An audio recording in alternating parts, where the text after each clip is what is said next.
All right.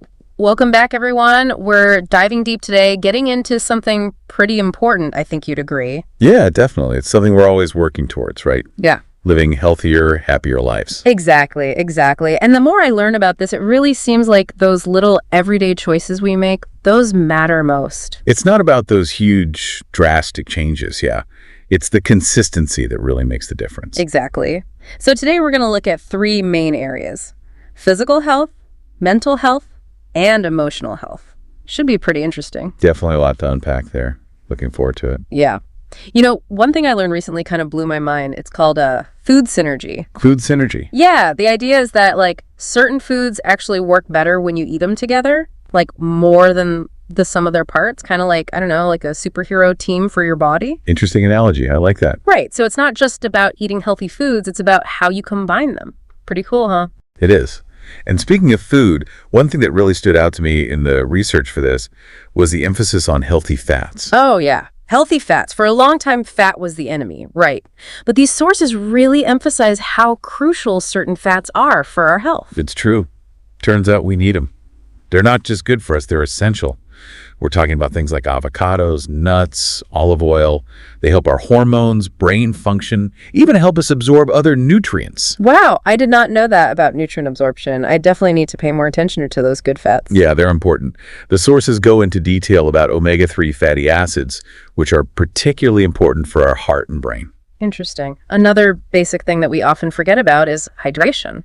Yeah, it's easy to overlook, but even being a little dehydrated can mess with our energy, our mood, our thinking even. No kidding. So what can we do besides just chugging water all day? Well, these sources recommend adding hydrating foods to our diet. Things like watermelon, cucumbers, even bone broth. Bone broth, huh? Never thought of that. Makes sense, though.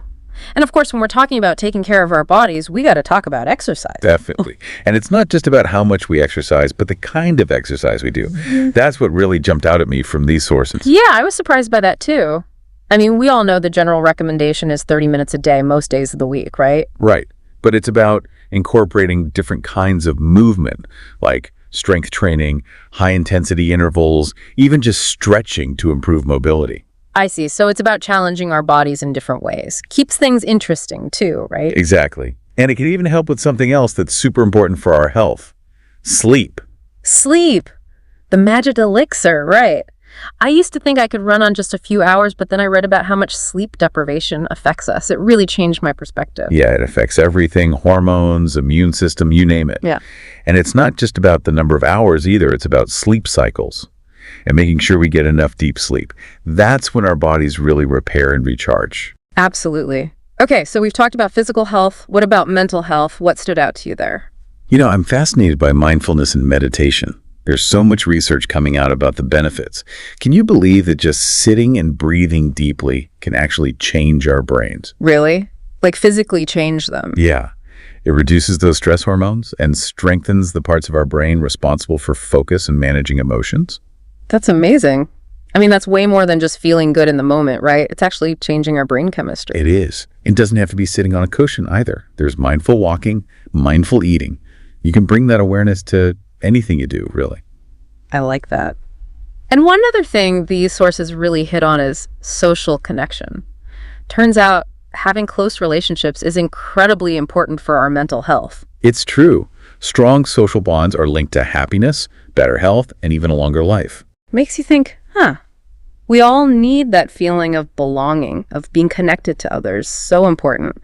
And that brings us to emotional health. This one often gets overlooked, I think. It does. And it's just as important as the other two.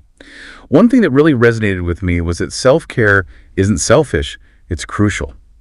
When we prioritize our emotional well-being, we can show up better for everyone, including ourselves. You can't pour from an empty cup, right? We have to fill ourselves up first. And honestly, self-care doesn't have to be some big elaborate thing, just taking a few minutes to read or a hot bath or even just being out in nature. Those are all great examples. It's about finding those moments throughout the day to recharge. And while we're on the topic of things that bring us joy, did you know that hobbies are important too? Absolutely. I recently started gardening, and it's been so grounding. It's amazing how satisfying it is to see things grow. What about you? Do you have any hobbies? I've been exploring my creative side lately, dabbling in painting, even trying to write some poetry. Wow, poetry. That's impressive. It's definitely a challenge, but it's fun to try new things. You discover new parts of yourself. I totally agree. So before I wrap up, I want to touch on something that really connects all three areas we've talked about today: gratitude. Taking time to appreciate the good things in our lives, even the small things, has such a powerful effect on our overall well-being. Couldn't agree more. Gratitude is like a superpower. So much research shows how beneficial it is for our mental, emotional, and even physical health. It's pretty amazing. So as we wrap up our deep dive today, what are some key takeaways for you? For me, it's remembering that health isn't about being perfect. It's about making progress. And it's those small, consistent choices we make every day that really add up. I love that. It takes the pressure off, right? It's not about overhauling our entire lives. It's about finding those little things we can do each day to nourish ourselves. Exactly. And that brings up a good question for our listeners. What's one small change you can make today to invest in your well-being? That's a good one. Could be anything. Adding some hydrating foods to your meals, trying a new type of exercise, maybe even just taking 5 minutes to write down a few things you're grateful for. All great ideas. And who knows, that one small change could lead to some pretty big shifts over time. Well said.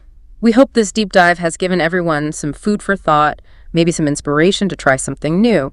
Remember, even small steps can lead to big changes. Absolutely. So thank you all for joining us for this deep dive. We'll see you next time.